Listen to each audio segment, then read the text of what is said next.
I'm hyped, man. All right. So everyone's in the party, everyone's in the group. We're going to be going through every single film of the MCU, Marvel Cinematic Universe, starting from Iron Man, ranging all the way to Doctor Strange 2. If anyone's unfamiliar, these lists are generated online. It's a good ranking system. So what we're going to do is go all the way from phase one all the way to the current phase. S is the best of the best. Before I go into that, introduce yourselves because a lot of people may not know you guys. All right, I'll start. Hi, my name is Mustafa, and I'm probably the only one that really loves Marvel here. That's the big difference between all of us. But yeah, no, I'm ready to argue. So let's see. Yeah, he's a shill. Yep. All right. I'm a shill. I'm Ethan. Pretty casual movie fan. Typically a really well-known hater amongst my friend group, but I actually have a lot of love for the MCU, so I think my tier list is pretty balanced between the good and the bad. But I'm excited. I'm excited to get into it. And as you guys know, I'm Jeff, and I don't hate the Marvel movies. I want that to be known. All right. If anything, I think Ethan might have more Fs than I do, but that's for another time. So just to go through the rating system, S is the best of the best. When you think of the MCU, these are the movies that immediately pop out to you. Pretty much perfect, if not maybe one or two minor things that really don't compare to the greatness of the movie. A is the runner-up. A's are great. You get an A in class, you like it. A's are great. There might be one or two problems that hold it to being, from being perfect, but still fantastic. B is good. Moving on. C is about average. I mean, it's not really bad, but these are the kind of movies that you watch and you stare blankly at the screen. You let it wash over you. The moment the C movie ends, you immediately forget about it. Not necessarily horrible, but nothing you'd recommend to someone particularly. It's the kind of movie your grandfather would watch on TNT on a rainy Tuesday and tell you about it. D is below average. Now, they're not horrible, but they're not bad. They're not good. And there might be one redeeming thing that prevents it from being an F, but these are where we get to the stink pile. And finally, F. Pretty much irredeemable, pretty awful. And yeah, so that out of the way, let's go. I want to point out an F in a Marvel is still not an F in an actual movie.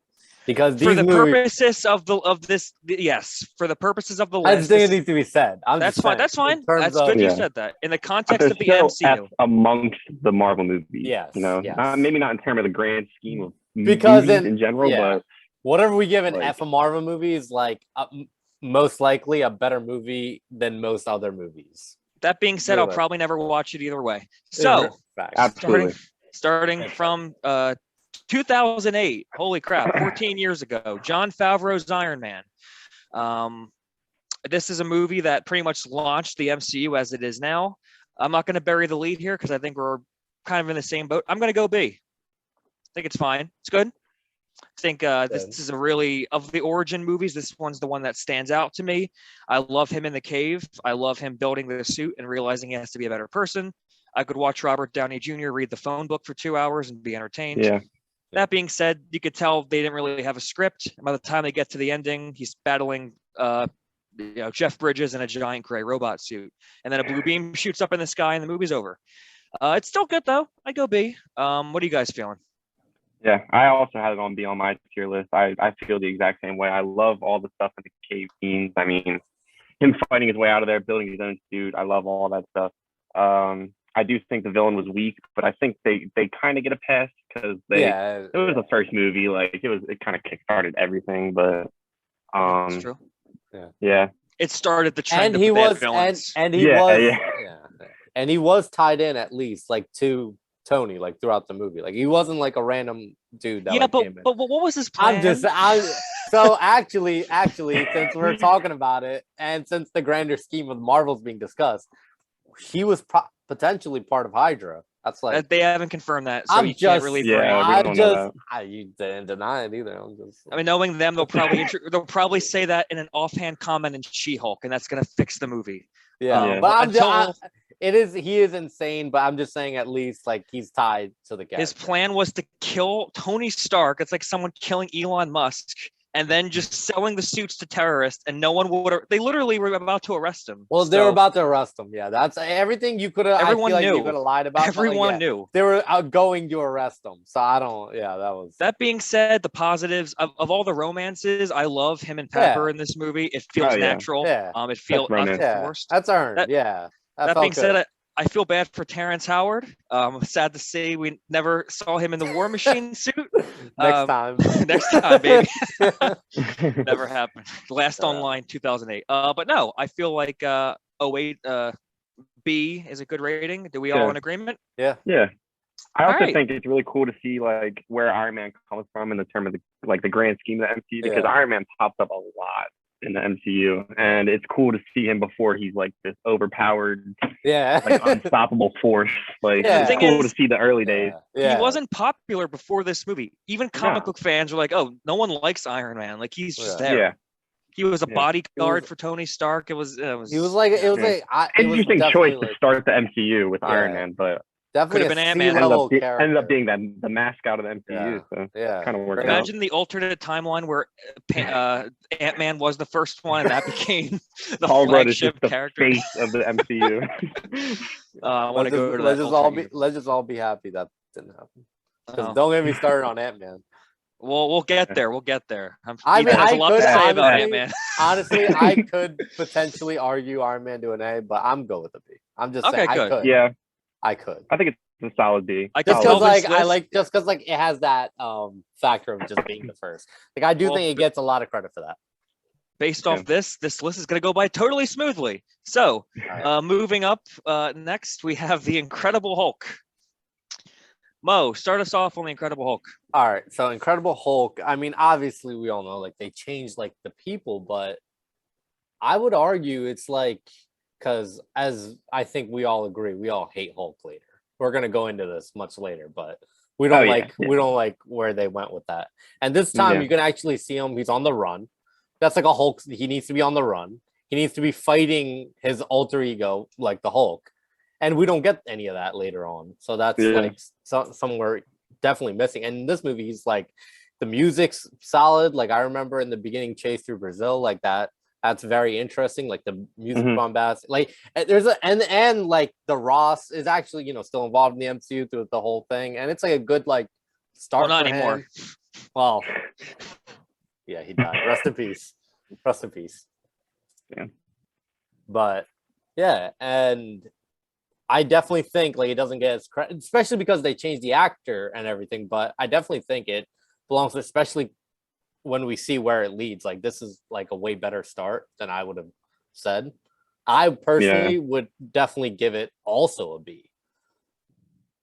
Yeah. But, Ethan, you're next. Yeah, I have it in B too. I actually had to go and rewatch Hulk recently. I haven't seen that movie in years. I don't think anyone has. Yeah, I mean it's also on HBO Max. That doesn't make any sense, but that's a topic for a separate video. But no, I like it for what it is.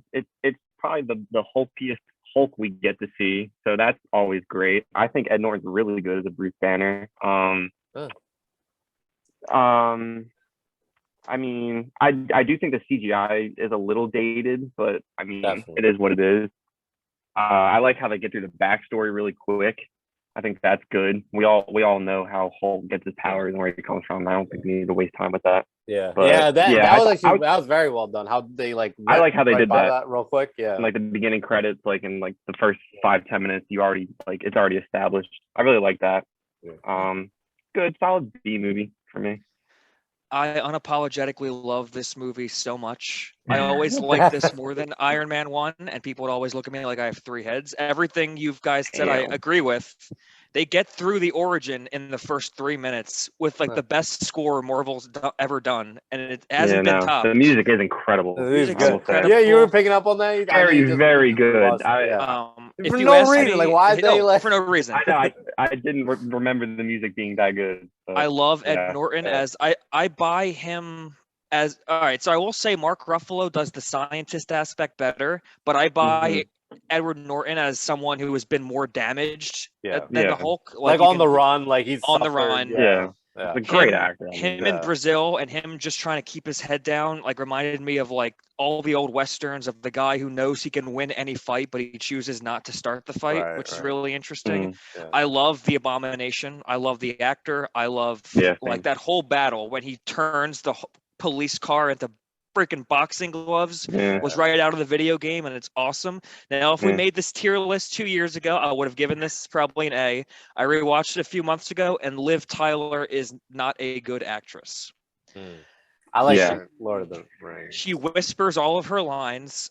She does that Lord of the when Rings. she yells. She's not great in this movie. She's not great. It is unnecessary. It just seems like we don't need a love. I mean, I guess if they're following that formula, but back then her father's the villain, so I get why she's and she has the research he needs to cure himself. And then they introduce the leader and have literally done nothing with him. So he'll probably be in She-Hulk. Yeah. I'm mentioning She-Hulk even though I don't want to watch it. Anyway, big She-Hulk guy. I think. Hey, I've seen the pictures. That get excited. Anyway, I'm gonna go with B. I'll go with B, like you guys. Yeah, I think it's yeah. I think phase one we're gonna encounter the least arguments. It's all pretty much. You kind of get we see what they're doing, and in hindsight, in hindsight, I feel like it helps a lot of these because you get to see like anything, like we have some sort of like where they kind of end up. Yeah. So like we got to see the beginning. Yeah. But and like Mo was saying earlier, like in the grand scheme of things, like I could argue both of these movies being higher in this tier list just based off of like grand scheme of things, you know. Yeah. I can see why you would say that. And coming up next, Iron Man 2.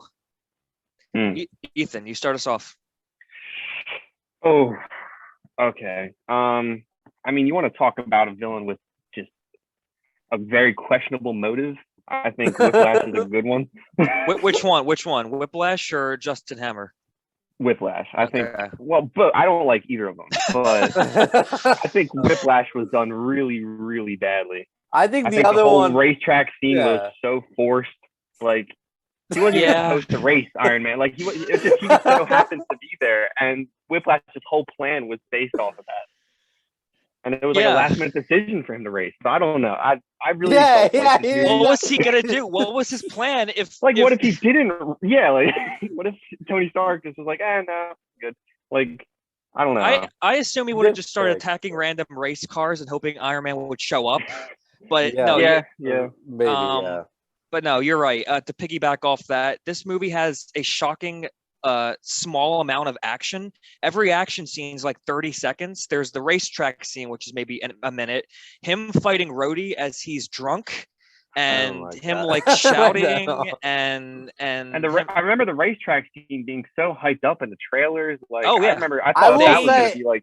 I will say, if we just look at the scene, it's a good scene, but in the grand scheme of the movie, it's like whatever. It's too short, though, and most of it is. I like most of it is Jon Favreau and Pepper like fighting over this suitcase, trying to throw it to him, and then once he gets it, after that tug of war, it's over in 20 seconds. All he does is just do this, and the fight's over. The guy has whips. And then you have it's a messy first and second act. They were tying it too much to the Avengers. The only reason Black Widow's there is to set up her role in the Avengers. There's so much like I will say I did like her though. I did like her in the movie. Now that like she's fine. I did like her. It just felt so forced. It just felt like such a forced movie through and through. Like and look, if we mock DC movies for like having too much forced stuff, we can't give this one a pass. This one's one of the most egregious things of it. No, I have this in high F, but I mean, I can be talked into a D. Like, I never want to watch this movie again. I'm gonna go D. I will also go fine. D. Because that's fine. That's fine. It's my highest F movie. I understand why you say F, but when it comes, I look at my F movies. Like there's at least Robert Downey Jr. in this. There's some cool visuals. I like the final fight. Him and War Machine fight. That's a cool little fight. No, I do like the third act. I like the whole like power that he did at the end that he couldn't use the whole time. I hate that he comes in with a suit. Whiplash comes in with an Iron Man suit, and then. It has one of my favorite. Which is even worse. What we were saying, like the gray robot suit at the end of Iron Man. Yeah, that's Iron Man deals with a lot of those, but it does have my favorite little joke. The ex-wife, the name of the missile that shoots, and it just kind of fizzles out. That's a cute little joke. it doesn't really save the movie. I'm not gonna argue this being higher than D. You're not gonna catch Yeah, me doing no, that. So I could settle on D. That's fine for me. I'll go D. The way I was making my list, it was like anything I put in F is just a movie I never want to watch again. That's fine. So I understand. that was my thinking. But D is fine. I think the third act does have some redeemable parts. God, this movie's so forgettable. I can't even find it in the tier list.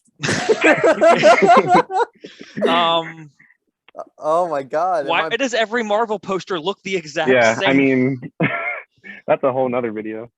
This is all right, no, for real. I don't see. Oh, I see it. It's next to Loki and Falcon Winter Soldier. Bottom right. Oh there, my there. God, that's nuts. Look at that cover art, man. It looks like when you go on Whiplash. a train in Philly and the guy's selling those bootleg DVDs of like badly like graphics picture. All right. So Iron Man 2 out of the way. Next we come up to Thor. I will start us off with the rotation. So if you guys haven't picked up, it goes me starting off, then Mo, then Ethan, and then we go down. Thor is let me get the positives out of the way first. The direction is great. Kenneth Branagh directs this movie with such epic scale, and I don't think they ever really captured it. I love Taika Waititi, and I let his portrayal of Asgard is kind of flat and gray. This movie is presented like a grand operatic spectacle, and every scene in Asgard is really good. Chris Hemsworth, literally a lesser known actor. He was only in the beginning of Star Trek and like the Australian equivalent of Dancing with the Stars. He was literally a no-name actor, and he was great as Thor. Tom Hiddleston is fantastic. I like Tom Hiddleston's Loki in this movie more than him in Avengers 1. Yeah, I love how they took a chance on smaller actors. No, you're right. I love that. They took a chance. I love that. That being said, this is the most boring town I have ever seen in a movie. I forget if it's New Mexico or Arizona. It's like a small, like it's the town you'd see in the old Hollywood movies where like you can tell that the buildings aren't real. They're like held together by. It doesn't look real. There's like a whole 15-minute segment where Chris Hemsworth is just wandering through the town trying to find a horse or something. And the ending battle is him trying to save frost giants. I don't really care about the frost. So the frost giant stuff. All right. So when they were actually doing the Thor stuff, the larger Thor stuff is right. It was actually like genuinely solid. But I think if we're in the grand scheme of things, maybe 1/5 of the movie is like the big grand scale stuff, and then don't forget Anthony Hopkins goes into Odin's sleep because Loki is yelling at him, so he just passes out for the second act, and then he's just out of the movie. God, so, that was horrible. If I have to pick a rating before I let you guys go, this is the definition of a C movie to me. It's not bad enough to compare to the worst ones, but it is so mediocre. And not to foreshadow my opinions, but most origins I feel in the MCU go in this category. But that's me. Mo, your time to shine. Yeah, I'm here. I'm a little conflicted because, like, I really do like the Asgard scenes. Like when he's fighting the Frost Giants, like it looked good. Like I like all that stuff. Yeah, it looks great, and every time looks really good. Yeah, for like no reason, it just looks so good. And then like it's just like that one. It's not even the fact that it's that one town. It's like it's literally that one street, and then they like go like different angles on that same street. I'm pretty sure that same street you see, if you follow the end of that street, is where that fight is at the end, like where the destroyer, like it's everything's literally right. It's like an old Western movie where it's literally one. It's the town of Armadillo from Red Dead Redemption. It's just one street. That's the whole movie. And for a character like Thor, I get it. You have to I like him being depowered to learn how to be a good man. Yeah, to be a good man. Set it in Colorado. Set it in San Francisco. This is the most boring, bland. And Kat Dennings and Stellan Skarsgård and Natalie Portman, that whole band, I don't like them. I don't think they're funny. They drag down the plot. Yeah. All right, Ethan, you're good. Yeah, I agree wholeheartedly. I mean, I put this in D. I really don't care for this movie. I think this movie gets a decent pass because it's the introduction movie. I feel that way about a lot of the origin movies. I feel like they should get a pass, especially because of like the Phase 1 movies, because they came out like in the early days. I feel like it should get kind of a pass compared to the other movies. Like That's what I'm saying. For example. Well, I was gonna say save that D and save the F because you compare it to the other Thor ones, but. Yeah, I mean, I'm gonna go Yeah. C. He's going D. All right, Mo, you're the tiebreaker. Where are No, you you're going? the tiebreaker. I really like the Asgardian stuff a lot. I do like the Asgard really stuff. do. But I I think Natalie Portman's like ungodly bored. That love interest is just so Yeah. boring. It's one of the I worst think love interests. Loki's really not great in this movie either. I think the performances. I like him more I don't here know. than the Avengers one. I do like Loki here more than Avengers 1. But Yeah, I mean, and he actually Yeah. it's like more of the shit. Again, we don't get that anymore. Like, well, we kind of still do, but it's more of the Shakespearean version. It's like, oh, brother, Yeah, very like, Shakespearean. right. Yeah, It's like, ungodly boring Thor. But Yeah. I mean, bro. I'm not gonna lie. I think this might be just because they tease. Like, I'm a sci-fi person, and they tease me with the sci-fi stuff, but they don't really give. I might give this a D. I might go to a D. D. I might go D with this. Well, if you're going D with this, I pretty much know where Thor 2 stands. But all right, so I guess this is Yeah, how, you this know is the exactly first. where Thor I'll 2 be honest with stands. you, I'm surprised. I did have this like at C, but Now, I to the feel like the more we're YouTube talking viewers, what we have here, which you just witnessed, one of us had a grade, another of us had a different one, and the third person who didn't go yet is the tiebreaker. That's how it's going to go. And look, sometimes we might get something that individually we don't agree with, but it's the purposes of average it out. we're Yeah. doing this democratically. So, all right, we're at Yeah. D. 2 B's, 2 D's. And if I'm not mistaken, next one is Captain America, the First Avengers. And I also want to point out this is in hindsight to like obviously seeing all the Marvel movies. Yeah, Like, as it these back stands in the right day, now. these were probably back in the day S's. I mean, yeah, because we had literally nothing back then. We had we had Hancock. nothing. Remember Hancock? I don't know. That was the I superhero. think Thor 1 still might have been a C back in the day. It would have been think- been a C. It would have been. I think Iron Man 2 was still a D back in the day.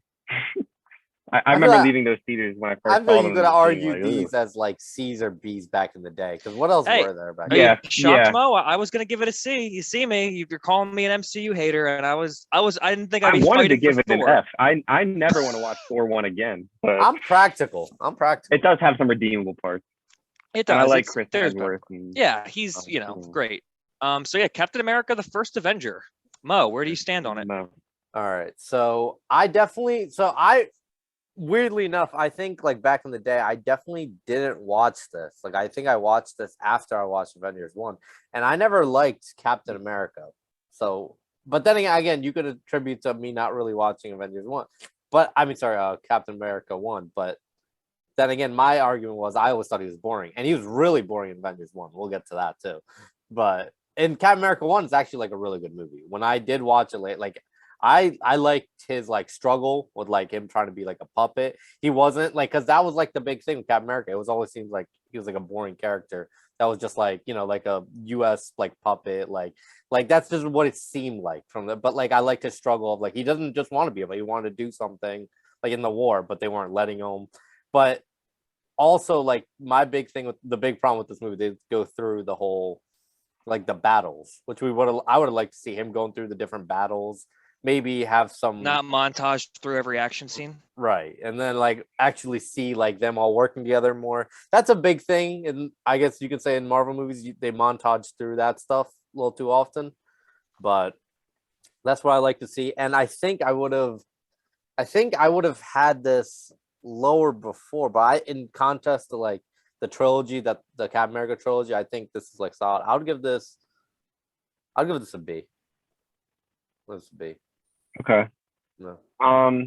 Yeah, piggybacking off that, I'm also not the biggest Captain America fan. I know he always had kind of the stigma of just being like boring, but the MCU I think handles Captain America really well. Definitely. Like I think Phenomenal. they Phenomenal. really get him done well. People give a lot of credit to Robert Downey Jr.'s Iron Man. Chris Evans is Captain America. Oh yeah. Which was crazy because before yeah. they were like, oh, Human Torch. I literally can't imagine anyone else as Captain America. No, yeah. I really like this movie a lot. This is an example of a movie that I kind of wasn't too fond of when I first saw it, and it grew on me over the years. I think it has one of the best endings in the MCU. Yeah. I mean, come on, like branding.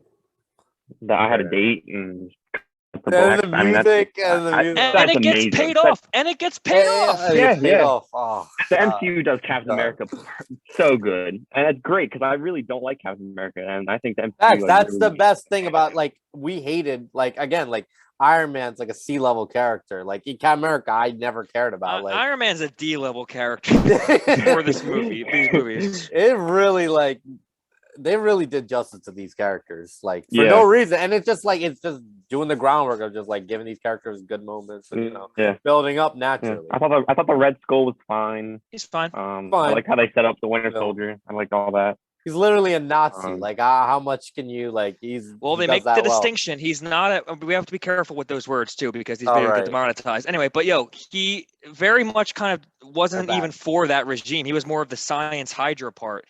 I guess I'll just, everything you guys have said, I pretty much agree with. I do think that similar to how the first Superman, I'm not saying it's as good as the first Superman, but similar how that movie gets Superman, I think this movie gets Captain America. When he dives on that grenade, you immediately know everything about that character. I like Haley Atwell as Peggy Carter, and I like their romance. You can tell she likes him before he becomes a super soldier, so she's not just distracted by his hotness. You can tell there's a connection there. I love the relationship he has. Ride or die. I like him with Bucky. My only complaint is I wanted to see more of him with Bucky, especially because I agree. I mean, they're friends in the first act. How important Bucky was going forward. And he disappears from the whole middle act until they save him from the facility. I think that it should have been him, those two going through basic training. But that doesn't really prevent it. That and Iron Man 1 are my favorite origins in general from the MCU. So in that vein, I'm going to give Captain America 1 a B. Yeah, I also have it a B, so that's fine. All right. Bet. Look at us. Look at us. And that finds us at the Avengers 2012, Avengers 1. The thing that 10 years ago, this movie came out, a decade. 8th grade. Everything. It did change everything. For the better, for the worse. We'll talk about that later on. But Ethan, start us off on the Avengers 1. Oh, man. I mean, when this movie first came out, it blew my mind. It blew everybody's mind. This is the movie when it came out. Looking back on it in the grand scheme of things, I mean, it's fine. Like I said, I'm kind of lenient to give a lot of things passes for their first time doing it. So it is their first multi-scale team up of other heroes that they built up through other movies. The characters are okay. I think Thor and Loki are very, very weak in this movie. I think Captain America is. We got real quick. We got 10 minutes, by the way, on this. Perfect. Sounds good. Yeah, this is fine. Great. Right. I think this is the last movie the Hulk was good in. I mean, I would argue Avengers. Stand alone. You can stand alone on that hill, buddy. I'm not. I mean, that's an argument that can be had. But I really like Tony Stark in it. I think. I mean, it is iconic. Don't get me wrong. It's the first Avengers movie. It's huge. I want to give it an A, but I wouldn't argue a B either. Yeah. So, I'm not going to bury the lead here. Yeah, I agree. This did start basically I mean, Iron Man 1 was good, but this is the movie that defined the MCU going forward. How the people talk, how people interact with each other, and even again, we talk about this all the time. Everyone's personality is that's what I was going to get into. The director Joss Whedon, who is a very upstanding moral citizen, totally not an awful person. He has this writing style to where he writes every character and they sound exactly the same. Every character in this movie sounds exactly the same. And every character has one trait that's emphasized. Tony Stark is snarky. Hulk is probably the best defined character because he feels multifaceted.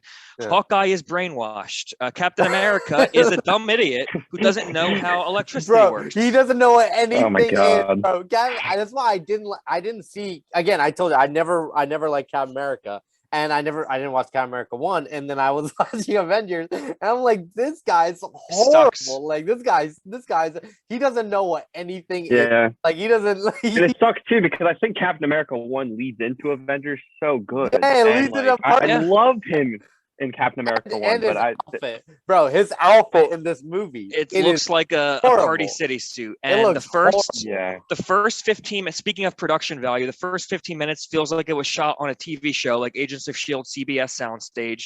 The second act takes place in like 2 rooms on the helicarrier, which back in 2012, you're like, I can't believe I'm seeing these characters. I know. And looking back on it, you're like, man, these characters really are just in this one room the whole movie, huh?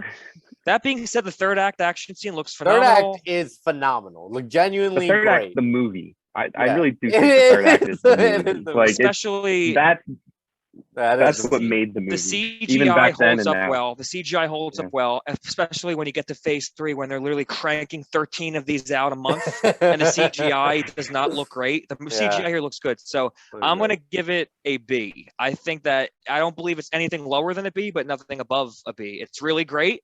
That being said, it's not perfect when you look at it in retrospect. It's fine by me.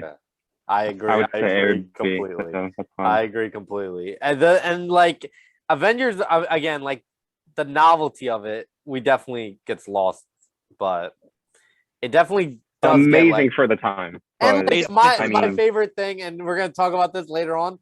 All these they just do combo attacks. They just do like from like Marvel Ultimate Alliance. They just do random combo attacks throughout the movie, especially in the third act. Like, Iron that's Man the best shoots his thing. laser don't get me on the wrong. shield. I love that too. Like, Yeah. don't get me wrong. Like, that triggers something in my brain, but it's just like a random it does thing. get stale. So I guess to summarize it, most of phase 1 appears to be pretty solid with the exception of 2. Middle of the line. That being said, for the YouTube viewers, this will be the first video of phase 1. For the purposes of the meeting time limits, this will be the first video, and we're going to film the next one now, but that'll be uploaded later. So see you guys later for part 2. Right.